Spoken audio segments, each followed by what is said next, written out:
Greetings world, we are anonymous.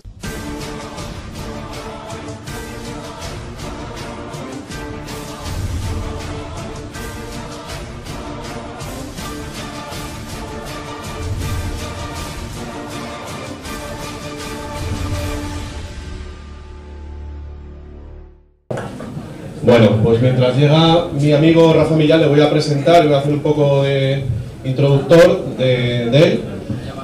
Y bueno, os vais a encontrar un personaje curioso, donde los haya, ¿vale? Hay que poner un poco de frío porque este se hace con todo. Yo me lo encontré hace 12 años a Rafa Millán en el Oeste Celeste, que muchos os acordaréis de aquel bar donde hacíamos tertulias. Y es un hombre que unía dos cualidades bastante extrañas. Por una parte era un mago tipo Tamariz, de estos así con su broma, y luego estaba acabando la carrera de psicología, y en aquel momento que nos encontramos, Rafa, ¿puedes venir por aquí? Pues estaba dirigiendo un curso sobre Ken Wilber, sobre psicología transpersonal, y a mí eso, pues la verdad es que él tenía 20 y tantos años, no se acuerda ni de esto, no se acuerda de cuando nos encontramos la primera vez. Y ya me pareció, dije, este chico aquí hay tela. Bueno, pues nos encontramos 8 años después y ya el mago Tamariz se había convertido en un mago sufi, se había hecho sufi, el tío se había dejado la barba, y nos encontramos otra vez en el mismo sitio, en el Oeste Celeste. Y bueno, pues la verdad es que esa sintonía que tuvimos, nada más conocernos, pues continuó, y bueno, ya pues con el paso de los años se ha hecho un psicólogo, pues como era entonces, pues muy particular. Y bueno, pues el último momento, fíjate, yo creo que hasta cuando estabas escribiendo este libro, un día habíamos quedado tú y yo, y después de mucho tiempo ha sacado el libro, y aunque no es el único que está diciendo estas cosas, pero sí desde el punto de vista de la psicología, bueno, profesional, porque lleva trabajando como tal desde hace años, está fundamentando desde su experiencia la gran mentira que se está contando, sobre todo en las facultades de psiquiatría, o sea, sí, y también desde algunas corrientes de la psicología. Entonces, bueno, pues aquí le tenéis, Rafa Millán, y bueno, pues a ver qué nos cuentan, y bueno, en la medida de si hace falta, pues yo también te meteré un poco de chispa, porque también estoy escribiendo un libro sobre el tema. Bueno, pues nada, aquí le tenéis a Rafa Millán. Bueno.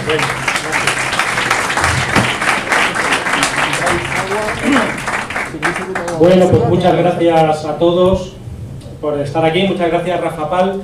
Yo tengo la sensación que tú y yo nos vemos más o menos una vez cada lustro, ¿no? Aproximadamente cada 5 años nos reencontramos. Empezábamos en el Instituto Cervantes, yo creo que allí fue donde nos conocimos, intentando ligarnos a la misma chica los dos, a Loreto, ¿te acuerdas? Eso no se puede decir, ¿no? Que gané yo, por cierto. Estoy muy contento de estar aquí hablando de la ley natural, porque yo lo que intento es no solamente, como dice Rafa Pal, hablar desde una perspectiva teórica, sino intentar ver cómo esto se puede aplicar a lo vivencial, ¿no? Y vengo un poquito descolocado y un poquito descuadrado porque esta noche no he podido dormir casi ni 5 minutos porque tengo 5 hijos. Así que yo soy de los que me estoy tomando en serio la ley natural, ¿no? Que estaban estudiando. Estoy de los pocos públicos en que ser padre da puntos, así que yo estoy encantado. Gracias. Pues sí, yo no sé muy bien de qué voy a hablar y además me gusta improvisar y ir viendo qué es lo que la situación va pidiendo, así que tal vez voy a hacer una exposición muy breve de unos pocos minutos y luego si alguien quiere comentar algo, porque además ya he visto que ha habido muy buenas intervenciones de parte del público o alguien quiere aportar algo, pues será más que bien recibido. Y bueno, pues vamos allá. La ley natural, ¿no? Yo lo único que sabía aquí, yo no conocía a la gente de Nostra, solamente a Rafa Pal, y me había dicho, bueno, es un grupo de gente muy interesante que está haciendo un evento sobre ley natural, ¿no? Esto es todo lo que yo sé y todo lo que sabía. Además yo hasta ayer mismo no sabía si iba a poder venir al evento, por lo cual no tengo otro asidero al que agarrarme más que este. Ley natural. ¿Qué es la ley natural? Si hay una ley natural, debe ser algo así como un patrón o una fuerza más o menos presente, ¿no? Una ley que esté presente en toda la naturaleza, un patrón cósmico o algo parecido, y debe haber también, por lo tanto, una naturaleza humana. Y si hay una naturaleza humana, debe haber una forma natural en que sean las cosas y una manera que sea aquella que se opone a esa ley natural y que no es natural, ¿no? ¿Cómo puede pasar esto, ¿no? ¿Cómo puede la naturaleza volverse contra sí misma? Para mí la respuesta sería antropológica, porque el ser humano es un viviente que tiene unas características muy especiales que no comparte con el resto de los vivientes del planeta, o al menos solamente muy superficialmente con algunos de los mamíferos superiores, tal vez con los bonobo o con los chimpancés, que es que la naturaleza humana no viene cerrada y no viene completa y no viene acabada, sino que el ser humano tiene que acabarse a sí mismo, cerrarse a sí mismo, hacerse y completarse en su mismo vivir. Y yo diría que toda la filosofía española, como Ortega o Zubiri o Luis Cencillo, para mí el más importante filósofo de la segunda mitad del siglo XX, muy poco conocido precisamente por su grandeza y porque él era un libre pensador de verdad, que nunca se casó con nadie, iban siempre en esta línea, ¿no? La vida humana se presenta a sí misma como problema, como algo que tiene que ser resuelto porque no viene ya hecho, no está dado. Un animal, si tú lo dejas en la naturaleza, digamos que sabe a qué atenerse y sabe lo que hacer, que es para un alimento, que no lo es, qué es lo que le estimula y qué es lo que no, y sabe cómo moverse en los diferentes ámbitos en los que se le ponga. Y además, un animal de la misma raza y de la misma especie se va a comportar más o menos igual aquí que en China, ahora que hace 100 años. Pero con el ser humano no pasa esto, ¿no? Tenemos cultura. Hay otro elemento o hay otra dimensión que necesitamos para completarnos propiamente como humanos. No nacemos ya acabados. Una metáfora posmoderna del siglo XXI que me gusta, para entender bien este punto, que creo que luego será esencial para hilar lo que quiero decir, sería la de una metáfora informática, ¿no? Podríamos comparar los ordenadores antiguos en los que venía un hardware con un software preinstalado, como el ZX Spectrum o el Amstrad, que eran ordenadores muy sencillos y muy fáciles, que siempre funcionaban bien, casi nunca se colgaban, y además si había un juego, una cinta en el Spectrum funcionaba en mi casa, en casa de un colega iba a funcionar exactamente igual, mientras que hoy en día un ordenador actual no funciona así. Un PC compatible tiene que instalarse un sistema operativo, y ese sistema operativo hay que configurarlo y puede fallar de 1000 maneras, ¿no? De tal forma que dos ordenadores con un hardware idéntico, aunque si llevan instalados sistemas operativos diferentes, uno lleva un Windows 10 y otro lleva un Linux, probablemente no sean compatibles, ¿no? El programa que funciona aquí no funcione allí, aunque digamos el soporte físico sea el mismo. Esta característica humana es muy importante. Para mí es la clave antropológica y el primer elemento que tenemos que tener en cuenta para entender qué es el ser humano y cómo enferma psicológicamente, si es que enferma. Luis Cencillo, del que he hablado hace un momento, decía que el ser humano estaba abierto, en este sentido estaba incompleto de dos maneras, al menos de dos maneras. Una sería por abajo, en cuanto a su pulsionalidad y su instintividad, que no viene claramente determinada, ¿no? Como decíamos antes, como la de un animal. Digamos, un ser humano en principio no tiene claro qué hacer con su mundo pulsional y con su mundo instintivo, que al principio son pues una serie de pulsiones fragmentarias y sueltas que de vez en cuando le van requiriendo y que tiene como que anudar o que cerrar, de alguna manera que domesticar para poder empezar a llamarse humano, ¿no? Está abierto por abajo, podríamos decir. También está abierto por arriba, porque no hay un sistema claro de referentes últimos al que agarrarse. Y de hecho, todas las diferentes culturas humanas son el intento de organizar la vida y de girar en torno a ese sistema último de referentes.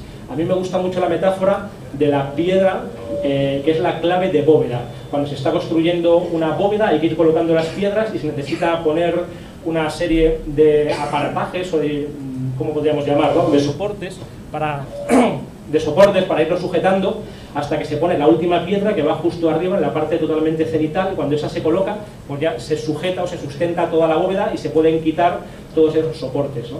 Pues eso en el ser humano, por decir así, no viene tampoco determinado. No hay un sistema último de referentes finales y trascendentes o una unidad última que nos dé sentido a la que agarrarnos. Así que tenemos que, por decir así, fondarnos o cerrarnos tanto por abajo como por arriba. Y en el ser humano todo está, en cierta manera, culturalmente abierto, incluso los aspectos más biológicos. La comida, el erotismo o la sexualidad también están culturalmente determinados. No es lo mismo, a lo mejor en una cultura algo puede ser un plato muy apetecible, yo qué sé, pues unos caracoles o unas gambas, y en otras culturas es repugnante, o incluso eróticamente lo que en una cultura puede resultar muy, no sé, para un otomano del siglo XV, aquello que le erotizaba seguramente sería muy diferente que a un japonés tradicional o que a un hombre posmoderno del siglo XXI. Son cosas, y ahí estamos hablando como de pulsiones o distintos aparentemente muy pegados al aspecto biológico, ¿no? Distinto sexual. Incluso la supervivencia está al servicio de lo cultural. Por eso existe el suicidio, lo cual en los animales, excepto algunas excepciones que probablemente tengan que ver con la supervivencia de la especie, no tiene mucho sentido. ¿Por qué alguien, por ejemplo, un japonés tradicional, se hace el harakiri por una cuestión de honor? No tienes otro micro, ¿verdad?, que pueda mover las manos. Teníamos una diadema, sí, pero no funciona. Gracias. Pero espera, si quieres, Bueno, no sé si te puede valer el pie de micro. No, pero no cortéis el ritmo. No, vale. Vale. De acuerdo. Entonces, incluso el instinto de supervivencia, estábamos diciendo, ¿no? Porque una persona se puede matar a sí mismo por motivos culturales, ¿no? Por ejemplo, por el honor. Lo que en una cultura tiene que ver con una deshonra, yo que sé, que mi hija se haya acostado con alguien fuera del matrimonio, eso a mí como padre me deshonra hasta el punto de que prefiero quitarme la vida y ir contra la pulsión biológica aparentemente más fuerte por un motivo puramente simbólico y puramente cultural. Esto está por encima incluso del instinto biológico. En este sentido, podríamos decir que la famosa pirámide de Maslow está invertida, ¿no? De hecho, si la pirámide de Maslow fuera como Maslow la proponía, es decir, ¿qué quiero decir con que está invertida? Que la necesidad de realización, de sentido e incluso de trascendencia está por encima de las necesidades biológicas y pulsionales e incluso por encima de la propia supervivencia. Es más importante tener una vida que tenga un sentido fuerte, incluso épico y heroico, que tener una vida llena de aparentes disfrutes o de aparentes satisfacciones de los aspectos más bajos de la pirámide, ¿no? Digamos, de alimento, de erotismo, de diversión. Esto no llena una vida humana, sino que es al revés, ¿no? La vida humana verdadera empieza cuando ponemos todo nuestro vivir al servicio, por decir así, de un sentido fuerte. Y esta es una de las cosas, que ahora hilaré con el tema de las enfermedades mentales, que por decir así se nos ha escamoteado o se nos ha robado al hombre del siglo XX-XXI posmoderno ilustrado y a toda nuestra generación, diría yo, ¿no? A toda una generación de gentes que están faltos o carentes de un sentido verdadero. Como él me ha introducido un poco como sufí, me has hablado del sufismo, aunque hoy no vengo como sufí, sino como ciudadano de a pie, como no con la doble vida. Generalmente lleva turbante. Bueno, una cosa que escuché en una ocasión a un maestro sufí y que desencadenó en mí esta reflexión, por decirlo así, sería: uno no empieza realmente a vivir hasta que no tenga algo por lo que moriría. Es decir, algo que sea más importante que yo mismo y más importante que mi vida, a lo que entregar y a lo que dar mi vida, mi voluntad y mi libertad. Si no, ¿para qué vivo? Como un animal, simplemente para ir satisfaciendo y resolviendo esas partes bajas de la pirámide de Maslow. ¿A qué dedico mi vida? Si no tengo algo más allá de mí mismo en lo que encajarme para tener sentido, de alguna forma voy a sentir que sobro, que estoy de más en el mundo, me sobraré incluso a mí mismo, ¿no? De hecho, para mí el sentido, y esto...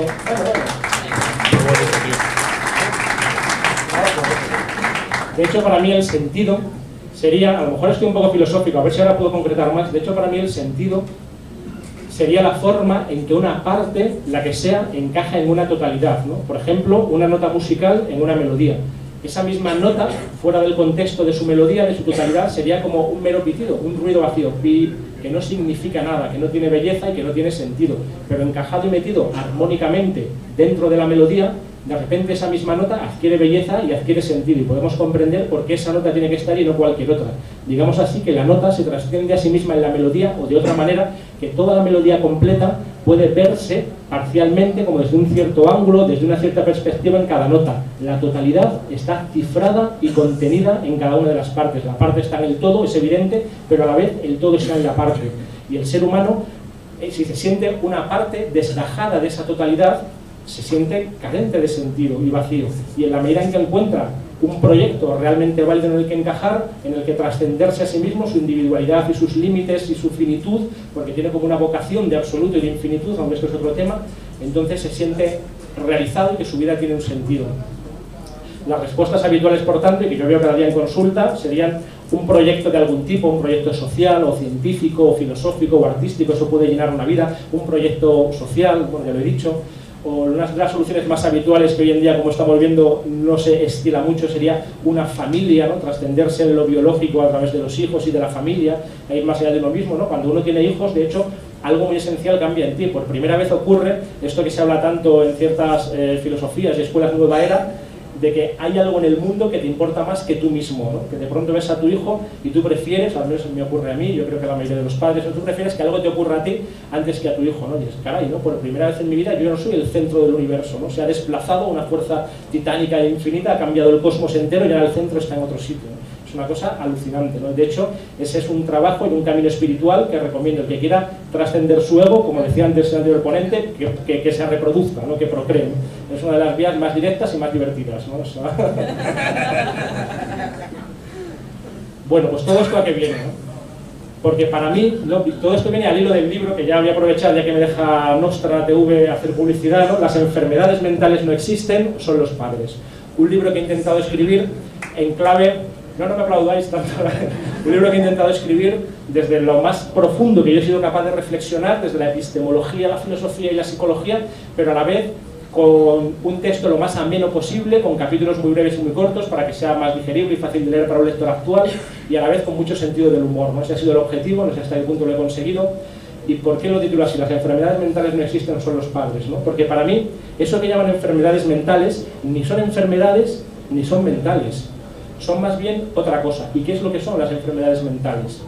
Pues son las consecuencias antropológicas, normales y naturales, en la mayoría de los casos, tampoco he conocido todos los casos, pero en la gran mayoría de los que yo he conocido, son las consecuencias normales de estar indeterminado por abajo, como decíamos antes, e indeterminado por arriba, de no estar cerrado y completo como ser humano, de que el ser humano es una realidad abierta y en proceso que tiene que fundarse y encontrar un sentido en su vida, y si esto no lo hace, sufre y lo pasa mal.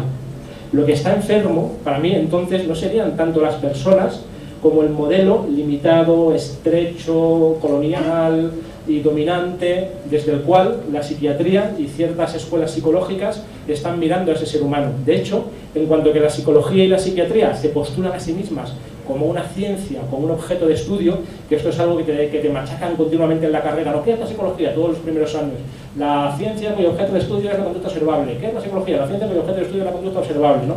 Una y otra vez machaconamente. Esto no pasa en ninguna otra ciencia o en ninguna otra carrera. Yo no imagino a un físico o a un químico, a alguien que está haciendo una ciencia de verdad, que le estén machacando durante 3 años diciendo ¿qué es la física? La física es la ciencia de los procesos físicos, o lo que sea, ¿no? ¿Qué es la química? La química es la ciencia de los procesos químicos, ¿no?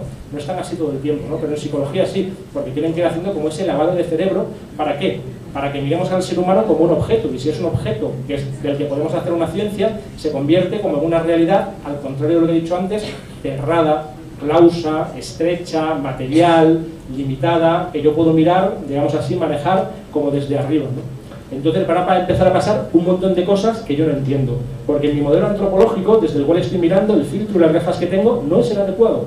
Entonces va a venir a consulta, como vienen a mí continuamente, que yo lo llamo el síndrome del vacío existencial, bueno, con toda la corriente existencial de filosofía, ¿no? Que viene gente que me dice, bueno, yo no sé qué me pasa, he cumplido perfectamente el programa, tengo trabajo, un trabajo que más o menos soporto, tengo una casa, tengo un coche, 1,3 hijos y sin embargo me siento totalmente vacío, no me quiero levantar por la mañana, no quiero vivir, no puede ser, si he hecho todo lo que había que hacer, no todo, casa, check, coche, check, trabajo, check, no todo, y sin embargo estoy vacío, ¿no? ¿Qué está pasando ahí? Claro, para un psiquiatra o para un psicólogo que mira al ser humano como un cerebro en una bandeja o como simplemente un objeto de estudio, no se entiende. Si él está perfectamente adaptado a su medio, como dice la psicología cognitivo-conductual, ¿qué está pasando ahí? No tiene sentido. Luego debe estar enfermo. Algo está fallando, hay un mal funcionamiento en el sistema. La enfermedad, o eso que llaman enfermedad mental, suele venir siempre o porque hay algo que no está bien atado por abajo, o porque hay algo que no está bien atado por arriba. Y lo voy a explicar tan claro que yo creo que todos lo vais a entender. ¿Qué es no estar bien atado por abajo? Pues no tener bien organizadas ese aspecto instintivo y pulsional del que hablábamos, que sí que está organizado en el resto de animales. Y eso en el ser humano se traduce por una inmadurez normalmente afectiva y emocional. La persona no es capaz de desarrollar las mínimas características básicas que un ser humano maduro tiene que desarrollar, porque para eso tiene que ayudarle su cultura, una cultura que no le infantilice, sino al contrario, que le anime a crecer y a ser mayor. ¿Y cuáles son esas características? Pues así de pronto yo diría, capacidad de compromiso, responsabilidad, tolerancia a la frustración, capacidad para darse a sí mismo una disciplina más o menos seria y seguirla, búsqueda de un sentido fuerte para la vida, ¿no? Eso como mínimo. El que no tenga eso, y la mayoría de la gente joven de menos de 40 hoy en día que yo me cruzo, no solo en la consulta, también en mi vida, hacemos aguas por ahí o cojean un poco por ahí, nadie se siente plenamente maduro, responsable y digamos así dueño de sí mismo, esto no ocurre, y luego cerrarse por arriba, es decir, encontrar algo que dé un sentido fuerte a mi vida, o también valdría, que antes no lo he dicho, un sentido espiritual, un sentido religioso, ¿no? Seriamente y maduramente vivido también valdría.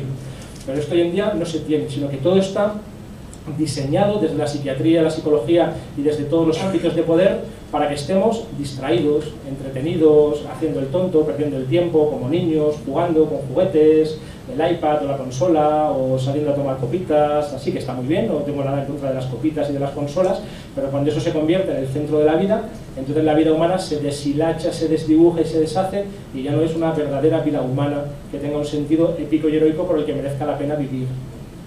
Entonces, a ver, ¿cómo podemos retomar esto? ¿Qué podemos hacer? ¿O por qué no existen? Voy a incidir un poco más en lo de las enfermedades mentales, porque es algo que he visto que normalmente cuesta mucho, ¿no? Cuando yo digo que no existe una enfermedad mental, por supuesto no digo que no exista esa fenomenología y ese sufrimiento. Yo veo a la bestia todos los días de mi vida. Yo soy psicólogo, trabajo hace más de 12 años con pacientes.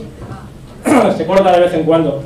No sé si me oís mejor casi sin micrófono a gritos. Te lo separas. Que me lo separo. Sí. Vale. Yo soy psicólogo desde hace más de 12 años, ¿no? Y miro a los ojos de la bestia todos los días, ¿no? Entonces sé muy bien que existe ese sufrimiento, pero ese sufrimiento precisamente, como está afectando a lo más esencial y nuclear de lo que somos como humanos, es peor que una enfermedad. Duele más un corazón roto que un hueso roto, y el que lo probó lo sabe. No es una cuestión de menospreciar o de hacer de menos al dolor, sino al contrario, de ponerlo en su sitio y de intentar entender lo que está fallando y qué está pasando para que haya este macrosíntoma social por el cual prácticamente todo el mundo, el que no está con adicciones, está medio deprimido, el que no tiene bajones de ánimo, el que no se encuentra a sí mismo o tiene obsesiones o ansiedad, ¿qué está pasando? ¿Cuánta gente conocéis de la que podáis decir a boca llena y claramente que son personas maduras y saludables, que siempre tienen un estado de ánimo más o menos contenido, que no tienen extraños síntomas que no pueden reconocer o que no saben por qué tienen, que no tienen escapes en alguna adicción o en alguna obsesión? Realmente muy pocas, ¿no? Es algo muy llamativo, está pasando algo muy gordo y está pasando a nivel macrosocial, pero no nos damos cuenta. ¿Por qué? Porque nos dicen que es una enfermedad, ¿no? Que como estamos enfermos, ¿no? Y que está fallando, algo está fallando ahí. ¿Por qué no es una enfermedad? Bueno, voy a hacerlo muy rápido, en 5 minutos esto. Claro que no es una enfermedad, porque si hay un órgano, ¿qué es una enfermedad? ¿No? En medicina está muy claro, una enfermedad es la relación más o menos unívoca entre una causa que se llama etiología y un conjunto de síntomas. Si a mí me duele la barriga, yo tengo un síntoma. Ese síntoma puede tener diferentes causas, es decir, tener diferentes cuadros clínicos o diferentes enfermedades. Me puede doler la barriga por un tumor, por una gastritis, por una úlcera, y son enfermedades diferentes, aunque el síntoma sea el mismo o muy parecido. Y el médico, cuando me diagnostica, diagnosis, me pasa a través de un cierto conocimiento, lo que hace es aportarme una información nueva que yo antes no tenía y que además es causal. Es decir, que explica la causa de mi dolor. Me duele la tripa porque tengo una gastritis y no por cualquier otra cosa, por ejemplo un tumor, ¿no? Esto en psicología no ocurre, porque si miráis el DSM, ¿no? El famoso manual diagnóstico de la psiquiatría, o incluso el CIE-10, cómo se definen las enfermedades mentales o las llamadas enfermedades mentales, en todos los casos las definiciones son tautológicas, es decir, uno está deprimido en la medida, de hecho, por ejemplo, el DSM, lo podéis mirar ahora en el móvil, el que quiera, el que tenga curiosidad, el DSM-5, el más científico de los manuales científicos de psiquiatría. Si buscamos que es el que utilizan todos los psiquiatras, ¿no? Y el que se utiliza para todos los estudios, si miramos cómo define la depresión, lo define de la siguiente manera, ¿no? Punto 1, tener ánimo depresivo. O sea, ya está incluyendo lo definido en la definición. No, esto es una tautología, una pescadilla que se muerde la cola, ¿no? Esto es lo primero. Y luego empieza a decir una serie de puntos de los que hay que tener algunos, que son como tener insomnia o hipersomnia, tener más apetito o menos apetito, tener problemas en las relaciones sociales. Claro, duermo más, duermo menos. Claro, si estoy muy triste, pues algo me pasa, ¿no? Me afecta a la totalidad de mi vida de alguna manera, ¿no? Si lo miráis, lo podéis mirar ahora, ¿no? Veréis que es así.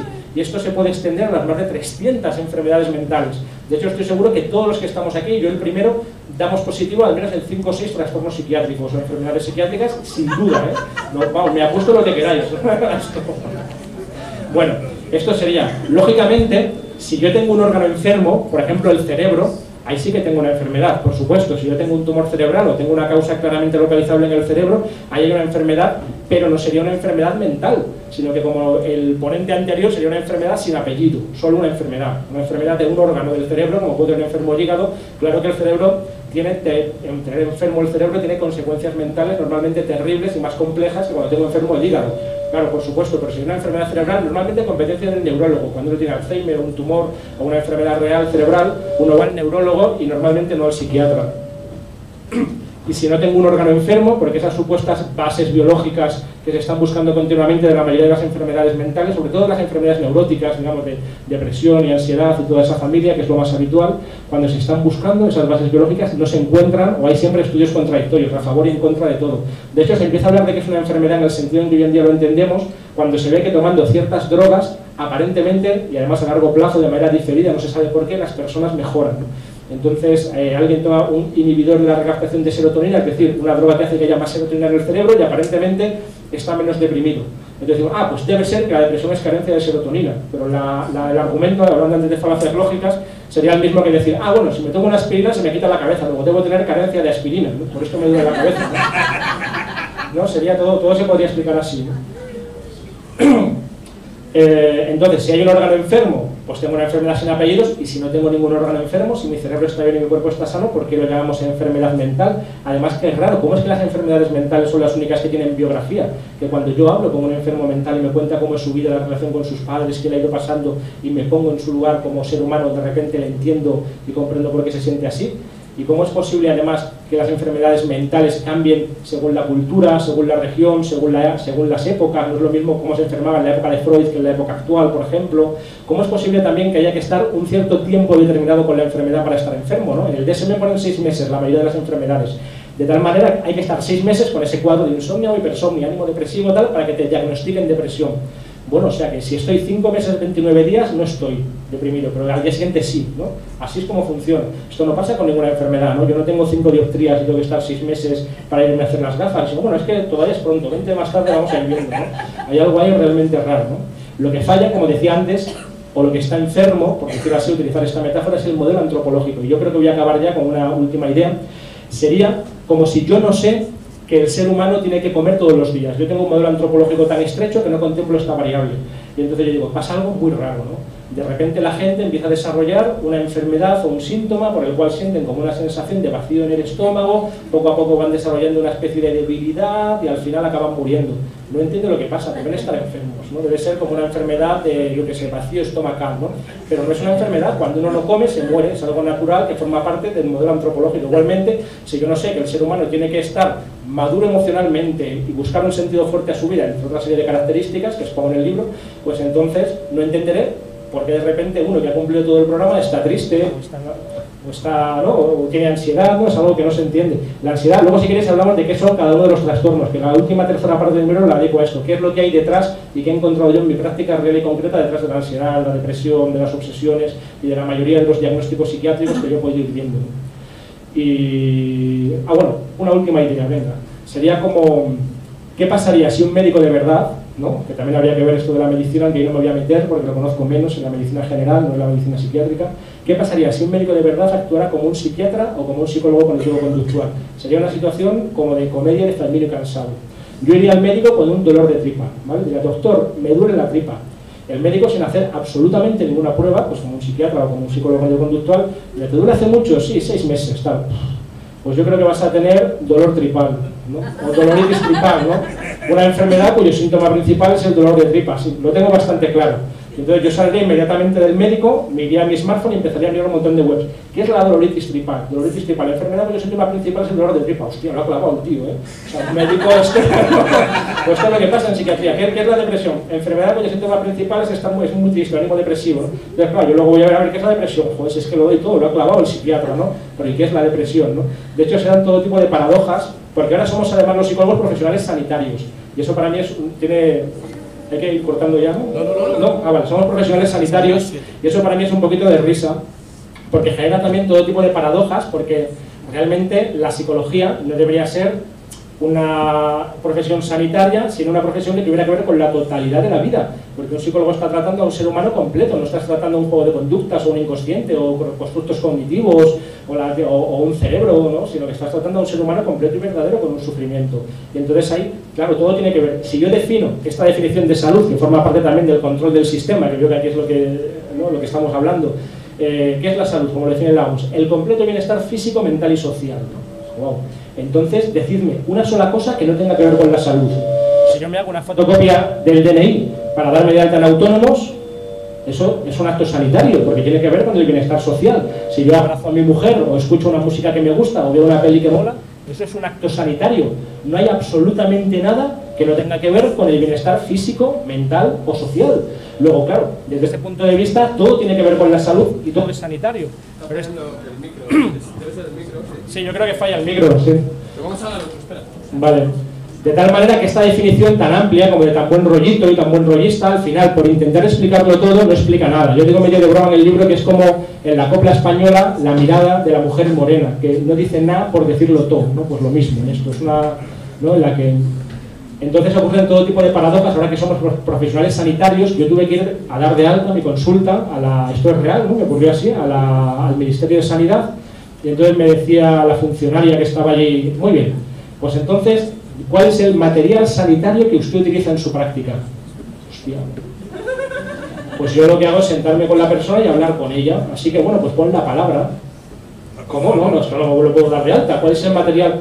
Pues no sé, yo lo que hago es implicarme en cada caso, intento estar ahí como persona hablando con otra persona, yo mismo, todo mi ser es mi material de trabajo, mi personalidad entera. Y al final me dice, a ver, ¿qué hay en la habitación? Y digo, bueno, pues tengo 2 sillas del IKEA. Vale, pues eso, 2 sillas del IKEA, ¿no? Ese es el material sanitario que yo como profesional sanitario utilizo. Y además son mágicas, porque como yo solamente tengo dado de alta una habitación en mi consulta, que es un piso cualquiera de Madrid, ¿no? Un bajo, yo solamente tengo dado de alta una habitación como el centro sanitario, si esas 2 sillas del IKEA las llevo a la habitación de al lado, ya no son sanitarias, ahora son sillas del IKEA, ¿no?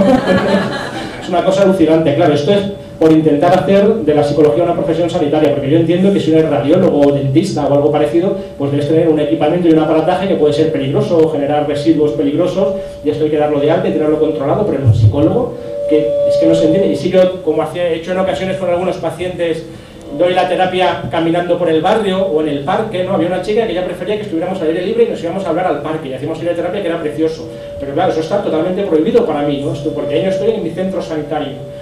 Una cosa muy rara, ¿no? De la salud y la psicología. Y luego no hay intrusismo. Si alguien saca una muela a otra persona, o si alguien le hace una radiografía o le pone una inyección sin ser practicante, radiólogo o dentista, está haciendo intrusismo y todos entendemos que está haciendo una especie de atentado contra la salud pública. Pero esto con un psicólogo no pasa. Si alguien consigue ayudar emocionalmente a otra persona, o un amigo hablando con otro amigo consigue que se sienta mejor, ¿qué pasa? ¿Habría que meterle en la cárcel por intrusismo? ¿Por estar ahí sin carnet de sanitario en la consulta ayudando a otras personas en lo psicológico y emocional? En fin, no lo entiendo, ¿no? Todo esto viene derivado de esa concepción de la enfermedad de la salud mental, ¿no? Que yo no critico solamente el modelo biomédico, que eso es obvio, y hay un montón de libros y de literatura al respecto, clásica, incluso ya centenaria, yo diría, sino también a la psicología o a los enfoques llamados científicos, que no lo son en realidad, de la psicología, que quieren hacer del ser humano un objeto y objetivarlo de alguna manera, ¿no? Como por ejemplo la famosa y ahora dominante y prácticamente única psicología cognitivo-conductual. Bueno, pues lo voy a dejar ya. Y cualquier pregunta o comentario, bienvenido, pero sed buenos conmigo, ¿vale? Gracias.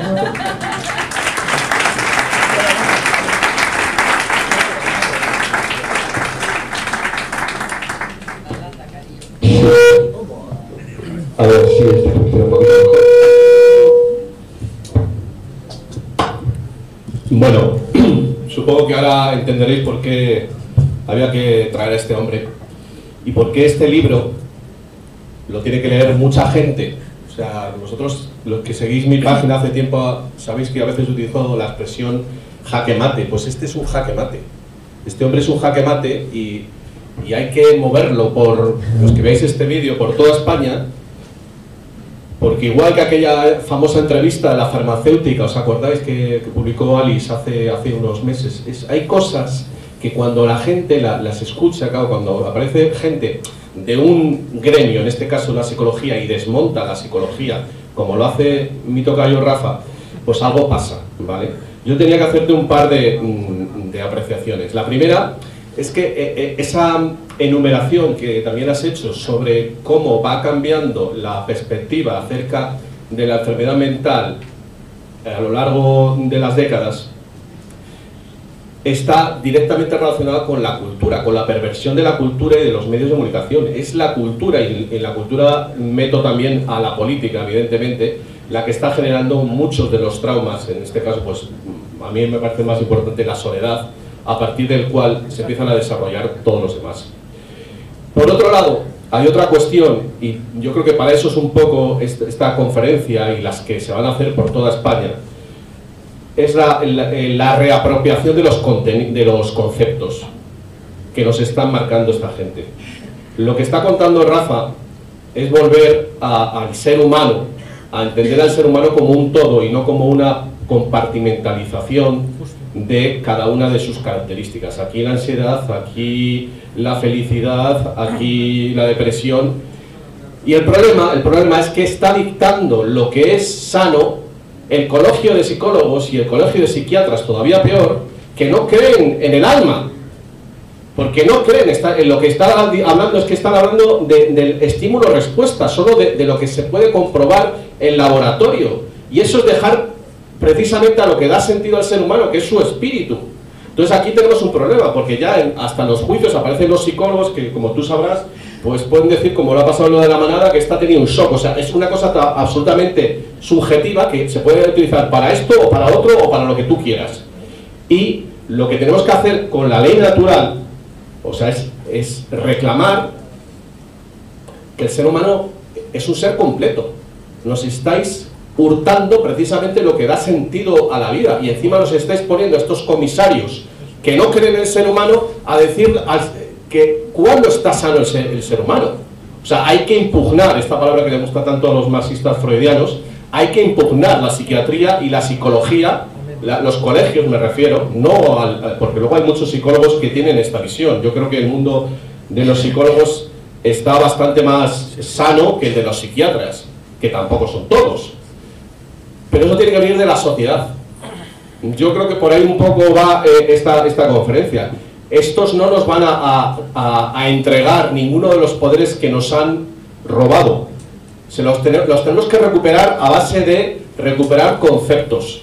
Y hay que negar al psiquiatra y al psicólogo oficial como experto del ser humano cuando realmente no crees en él. O sea, tú no puedes hablar de lo que es un ser humano cuando no estás creyendo en él, ¿vale? No sé si tienes algún comentario. Sí, veo que has tenido que leer algún buen libro últimamente, porque todo lo que dices lo digo en mi libro con esas palabras. Gracias. Estoy escribiendo el mío también sobre el tema. Sí, realmente no, yo quiero hacer una alegato en favor de los psicólogos y de los psiquiatras a la vez que esto, ¿no? Porque la mayoría de ellos son simplemente como señores Smith, pero son señores Smith inconscientes, agentes de un sistema, y ellos mismos han ido cayendo en una serie, o en la propia psiquiatría y la propia psicología, en una serie de derivas históricas que se podrían analizar, ¿no? Porque esa necesidad de científicos, una especie de complejo de inferioridad epistemológico, el sujeto autónomo del siglo XIX y XX, ¿no? Que es lo que ha ido pasando por ahí. Para que ellos lleguen a esto, ¿no? Porque la mayoría de los psiquiatras son bien intencionados, aunque hagan mucho daño, o muchos de ellos hagan daño, en el fondo son bien intencionados, y ellos mismos son también víctimas de un sistema perverso que les ha ido metiendo, ¿no? Durante toda la carrera. Y luego lo más raro de todo para mí es que hablando con psiquiatras concretos, que he hablado con muchos, todos están de acuerdo conmigo. No he encontrado hasta un solo psiquiatra que, leyendo un poquito el libro y profundizando un poco en los argumentos, no esté de acuerdo y haya que empezar a matizar. Bueno, es que decimos enfermedad, pero en realidad es trastorno. Pero es que el trastorno significa que algo va mal en la vida. Ya, bueno, pero es que edad no, y así. Y luego, claro que hay buenos psiquiatras, pero la mayoría de ellos lo son a pesar de ser psiquiatras, porque tienen formación aparte, formación humanista o formación psicoanalítica, psicológica o filosófica, porque un psiquiatra es un médico, sabe del hígado, sabe del metabolismo, ¿no? De que es algo que no es nada, que no es útil o que no tiene valor a la hora de hacer una terapia psicológica. Entonces hay muchos psiquiatras que luego, además de ser psiquiatras, se han formado como psicólogos y son buenos por eso, pero sería como un charcutero o un heladero que tiene formación psicológica, entonces llega a ser un buen psicólogo, pero no por ser charcutero ni heladero, sino por lo demás que ha ido consiguiendo, ¿no? Con los psiquiatras pasa algo así. Y luego es cierto que la mayoría de los psicólogos también están de acuerdo, aunque hay una especie de esquizofrenia, en que a la vez queremos ser más guays que nadie, más científicos que nadie, ¿no? Y por otra parte se dan cuenta de todo este tipo de problemáticas, ¿no? Sí, así es. Hay varias preguntas por ahí. ¿Funcionan los dos micros? No, porque tendría que estar ahí cambiando, solo tengo un canal. Pero yo lo paso, ¿no?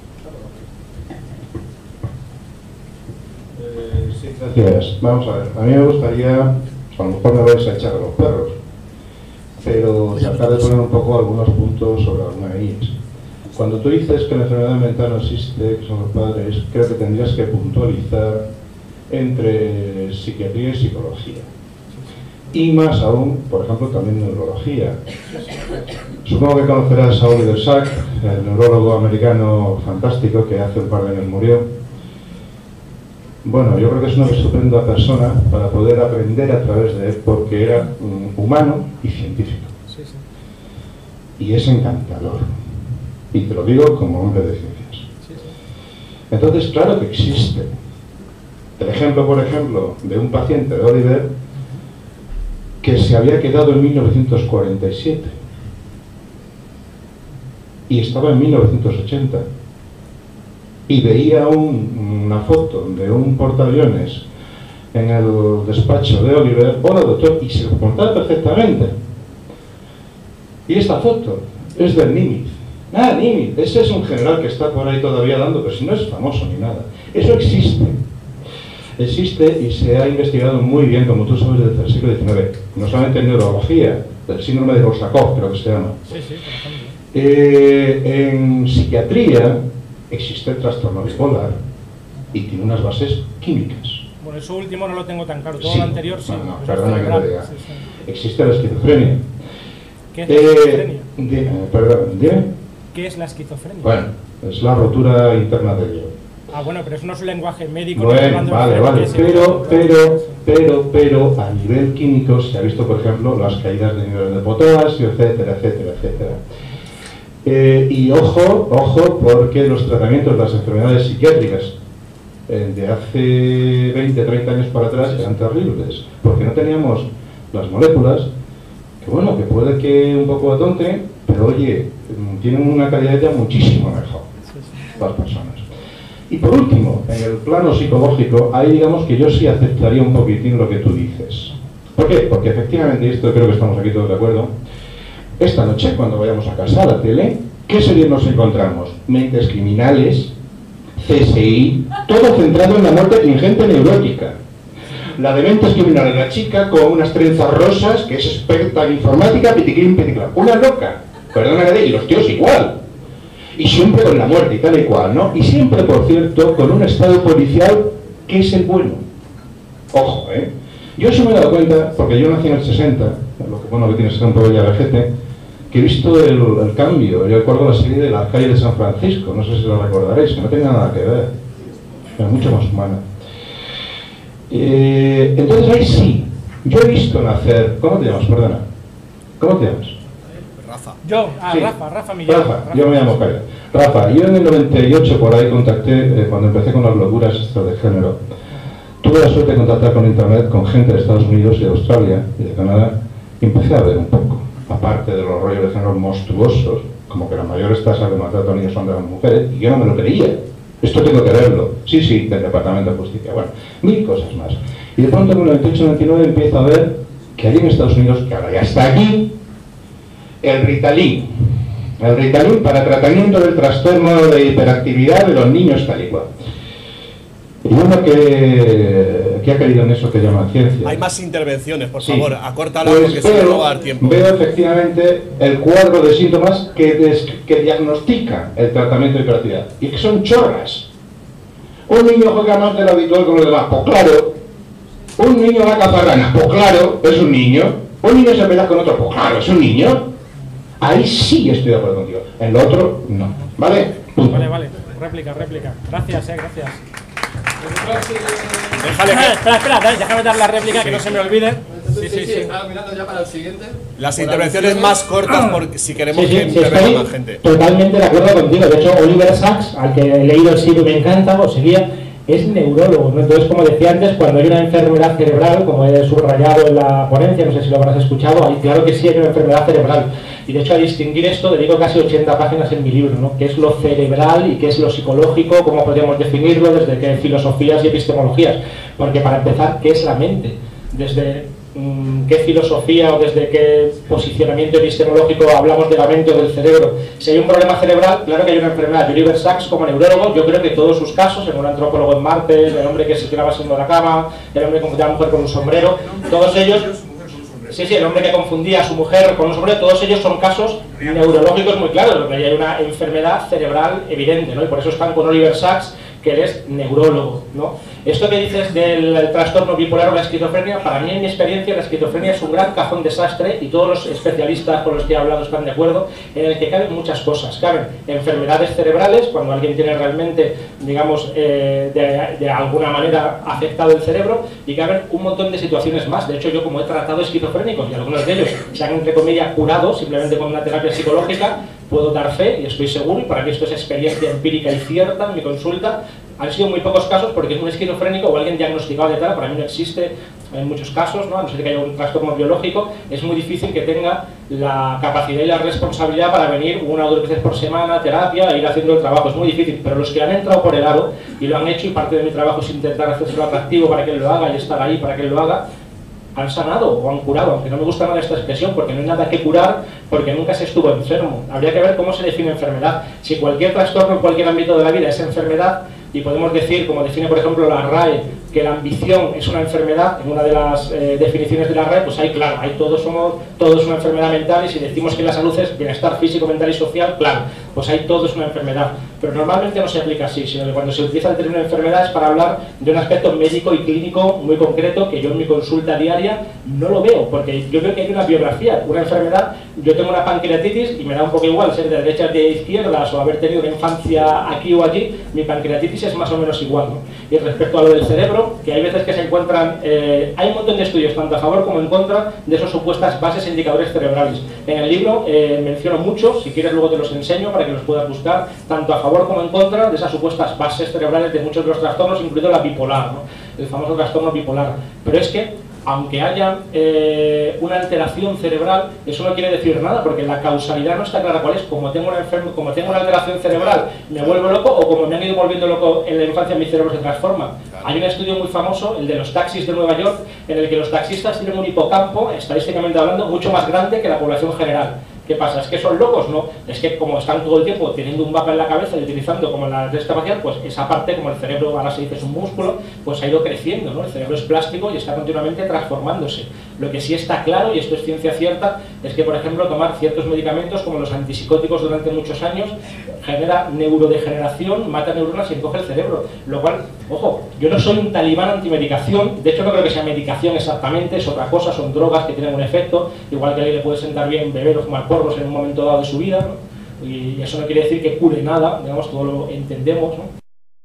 Hay casos que una persona corre un riesgo, yo qué sé, de hacerse daño a sí mismo o a los demás, o está tan mal que no se puede ni hablar con ella, etcétera, pues ahí puede que esté bien, o que en ciertos casos muy puntuales, ¿no? Pues dar medicación, pero se sobremedica, aunque no me gusta la palabra medicar, ¿no? Se sobremedica muchísimo, ¿no? Como estoy seguro que bien sabrás, ¿no? Y ahora que me hablas de la muerte, esto es algo que yo trato también todos los días en terapia, porque en cierta manera, para hilarlo con lo anterior, y dedico 100 páginas en el libro a esto, lo que realmente nos hace crecer y madurar es la confrontación con la muerte, que está presente en todos los ritos de paso de las culturas ancestrales y tribales, ¿no? Que ahí podemos ver un poco cómo funciona la psique arcaica y primitiva, algo parecido a la psique natural, se podría decir, en la que siempre, y esto es prácticamente un universal humano, hay que enfrentarse a la propia mortalidad, al dolor y al sufrimiento para dejar de ser un niño o un adolescente y empezar a ser propiamente un adulto. Y lo que hay detrás de muchos trastornos y ataques de ansiedad que yo he visto continuamente es que la persona no ha sido capaz de digerir y de metabolizar esa realidad, ¿no? La de que él mismo es mortal y está viviendo una vida que no va a ninguna parte, una vida que no tiene un sentido humano fuerte. Es más, ¿no? Yo recuerdo un caso muy concreto de una chica que tenía, como tantas personas que ansiedad, miedo a morir, ¿no? Entonces le venía el ataque de ansiedad, ¿no? Entonces yo lo enfoqué al revés y dije, tranquila, es que te vas a morir, dalo por hecho, hoy o en 80 años te vas a morir, ¿no? Y entonces, a partir de ahí, curiosamente, empezó a estar mejor, porque todo el mundo le decía al contrario, no, hombre, si no te vas a morir, si tú eres una chica joven y saludable y tal, y se ponía mucho peor, ¿no? Y lo que hay detrás, porque esta chica era una especie de Barbie, como una chica que, digamos, muy convencional y que además su padre estaba como enamorado de ella, tenía una relación casi típica, ¿no? Y entonces, de alguna manera, ella solo tenía ataques de ansiedad cuando estaba el padre delante. Esto no pasa con las enfermedades, que a mí me da la enfermedad cuando está mi padre delante y me puede llevar al hospital, ¿no? Digamos, entonces tengo un ataque de ansiedad, es raro. Y luego además lo que yo vi, para acabar esta reflexión, es que no había realmente un miedo a la muerte, sino un miedo a que te llegara la muerte antes de haber empezado a vivir, ¿no? Porque ella no había eclosionado, no había todavía hecho su proceso, su rito de paso, su proceso de maduración, entonces estaba viviendo la vida de otro, la vida del padre. Ella era como el muñeco, la Barbie o el llavero del padre, y no estaba viviendo su propia vida, ¿no? Y lo que tenía miedo realmente, porque cuando uno está viviendo de verdad, la muerte no asusta tanto, asusta, pero no asusta tanto, ¿no? Que cuando uno está viviendo una vida a medias o jugando, ¿no? No ha inaugurado todavía su vida. Que esto es una cosa que veo también continuamente, gente que viene, que siente que en algún momento del futuro pasará algo, que al fin me eche novia o que encuentre un buen trabajo, que me mude a no sé dónde y entonces empiezo a vivir, ¿no? Y están como postergando su vida como a plazos, ¿no? Es un espejismo totalmente. Estoy seguro que si profundizáramos con argumentos más finos estaríamos de acuerdo, porque claro, si hay un problema cerebral es una enfermedad y si de repente, por ejemplo, el Alzheimer o una demencia no está muy claro en muchos casos si es algo más psicológico o más cerebral. Si se descubren unas bases cerebrales, pues entonces pasa a ser un problema cerebral y ya, digamos, lo trata el neurólogo normalmente. Claro, si de repente en el trastorno bipolar o en cualquier otro se descubre que hay una base cerebral, probablemente pase que se descubran que algunas condiciones bipolares son psicológicas y otras son biológicas. Y las que son biológicas, por supuesto, serían tratadas como una enfermedad. Aunque también hay que estar muy pendiente siempre de este juego de causación. Si yo veo a la chica que me gusta, me sudan las manos. Pero que me suden las manos no causa la chica que me gusta. No, hay que ver cuál es el hilo de causación. A lo mejor que me pase, digamos, una serie de traumas muy graves en mi infancia con mis padres genera que yo tenga un cerebro un poco diferente, ¿no? Pero eso no quiere decir que por haber tenido ese cerebro me genere esa enfermedad, ¿no? Hay que ir al fino ahí, ¿no? Pero bueno, si me permites, hay un dato sobre lo que estás hablando respecto al cerebro de los homosexuales, masculino y femenino. Se ha encontrado que el cerebro de un homosexual masculino se parece más al cerebro de una mujer y el cerebro de una lesbiana se parece más al cerebro de un hombre. Según el argumento tuyo, entonces, ¿habrían nacido con ese cerebro? Pues no. La posibilidad es que el cerebro se reconfigura y si un hombre piensa como una mujer, su cerebro se acaba moldeando como el de una mujer y viceversa. Un cerebro de una... Se sabe, por ejemplo, que las características, digamos, espaciales de las lesbianas no se puede, o sea, no es 100%.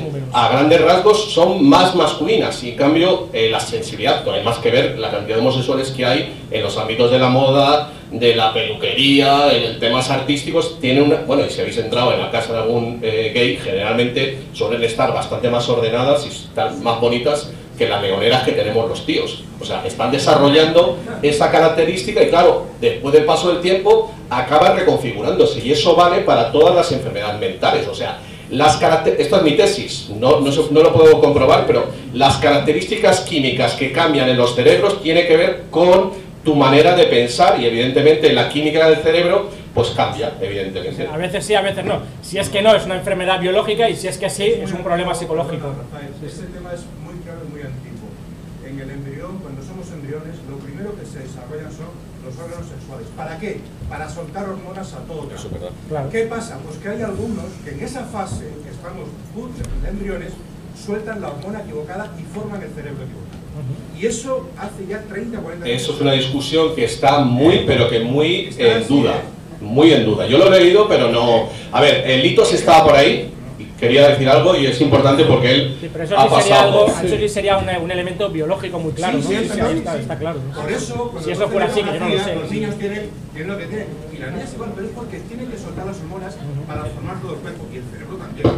Y entonces se equivoca y crea un cerebro de mujer. Probablemente haya de todo. Haya casos más bien biológicos, más bien culturales, casos individuales, habrá una casuística compleja, ¿no?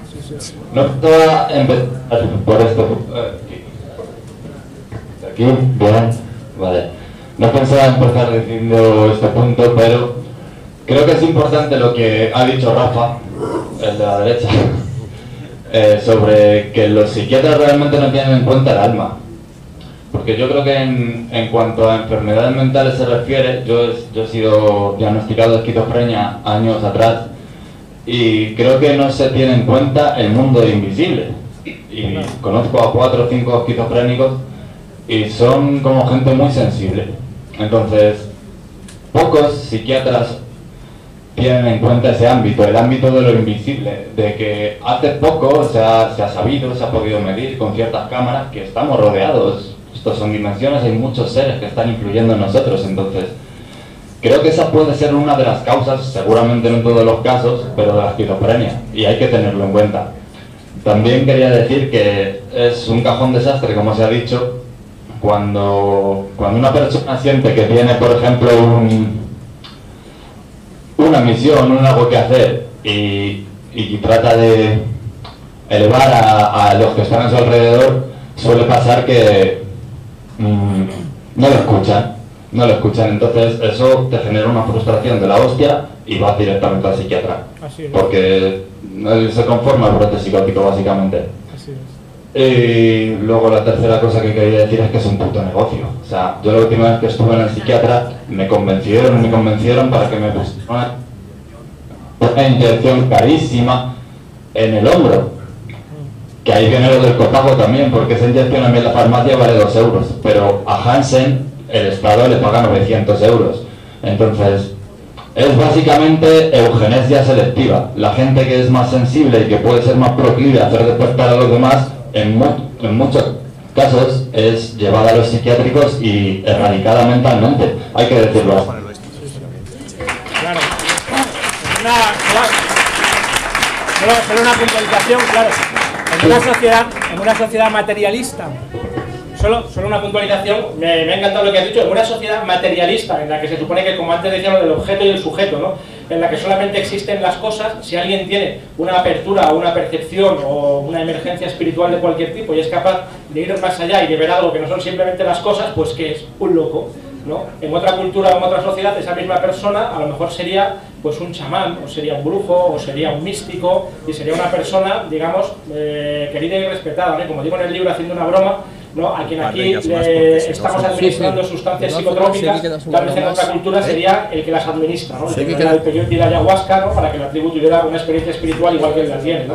Claro, pero por supuesto estos son algunos casos. Normalmente en la esquizofrenia, para mí, o la llamada esquizofrenia, está todo un poco mezclado. Y hay elementos un poco narcisistas y un poco egoicos y elementos genuinamente espirituales, de una especie de batería cósmica ahí, o de batidora en que está todo mezclado. Y hay que diferenciar unos de otros, ¿no? En el trabajo.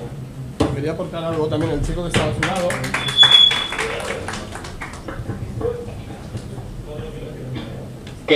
Quería leer las definiciones, si me dejáis, de la Real Academia Española. 3 definiciones, que me han parecido aquí que no están muy claras. Psiquiatría, ciencia que trata de las enfermedades mentales. Sí, eso. Psiquiatría. Sí, sí. Neurología, estudio del sistema nervioso y de sus enfermedades, según la Real Academia Española. Claro. Ahora vamos a ir a psicólogo. La neurología sí es una ciencia de verdad, ¿eh? Para mí, al contrario que la psiquiatría actual. Sí. Porque hay un objeto de estudio claro que se puede pesar y medir, que es el cerebro. Entonces se puede hacer una ciencia material, una tecnociencia sobre la neurología. Hay mente y corazón, no solo mente. Claro, claro, por supuesto. Psicología, parte de la filosofía que trata del alma, sus facultades y operaciones. Segundo, ciencia o estudio de la mente y de la conducta en personas o animales. Tercera, manera de sentir de un individuo o de una colectividad. Cuarta, capacidad para conocer, comprender la psicología de una persona. Capacidad. Síntesis de los caracteres espirituales y morales de un pueblo, de una nación. Vamos, que si todos nos guiamos por esta definición en estas palabras, estamos todos que no nos entendemos ninguna aquí. Claro, claro. Yo en el libro dedico más de 80 páginas también al principio a definir cómo se suele entender psiquiatría y psicología, ¿no? Porque hay muchas declinaciones y derivaciones y tonalidades, ¿no? Un psicólogo humanista no tiene que ver con un psicoanalista, ¿no? Quería añadir una cuestión ahora con la etimología. Psico sabemos que es lo relativo a es la mente, ¿no? Psico es la mente o el alma, exactamente. Sí, y me he dado cuenta, psico, tenemos psicoticos, el sufijo tico significa relativo a, el sufijo pata es enfermo. Los psicópatas, el 1% que nos gobierna, son enfermos de la mente, mientras que los psicóticos, el 1% de locos, son los que ahí están. Entonces, yo también voto por un gobierno de los psicóticos, mejor que de los psicópatas. Sí, sí. Voy a mi cuña publicitaria, no solo el libro en la calle vale 20 euros, pero he traído aquí unos ejemplares y lo dejo a 15, yo prácticamente no gano nada, porque sé que le interesa, pero lo que quiero es que se distribuya y que se lea, no ganar dinero. Y luego tengo también un canal de YouTube, que es muy fácil de encontrar, Rafa Millán, y que ahora cuando uno se suscribe al canal no tiene ninguna contraprestación, porque el YouTube no te pone, te hace publicidad, no sé, que des a la campanita, y entonces esto es lo único a la gente, ¿no? Como yo todas las charlas que doy, siempre lo hago todo gratuitamente, lo único que pido a la gente, al que le haya gustado o le haya interesado, me hace un gran favor y me da la vida si busca el canal y se suscribe o le da like a los vídeos.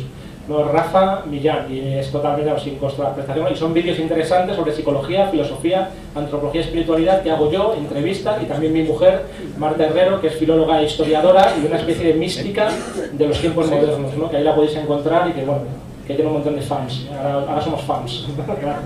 Bueno, pues aquí lo tenéis.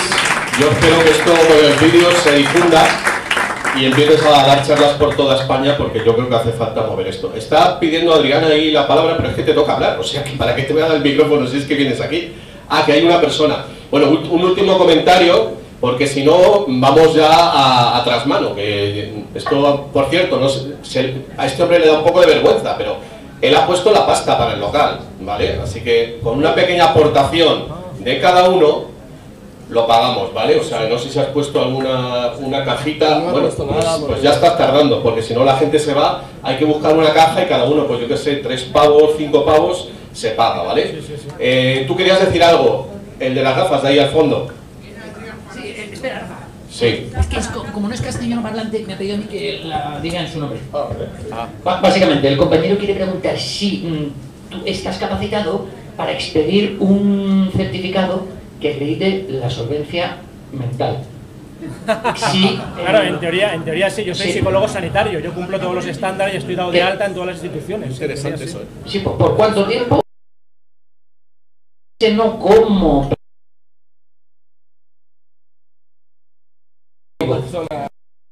Pero lo intento transmitir tal y como me lo ha referido.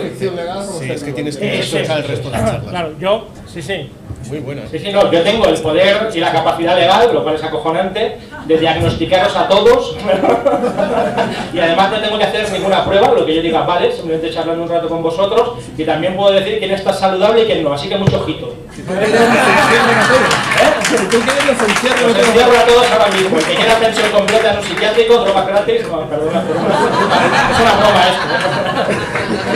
Bueno, pues como veis esto va teniendo nivel, me parece que ahora viene Adrián y Julio, ¿no?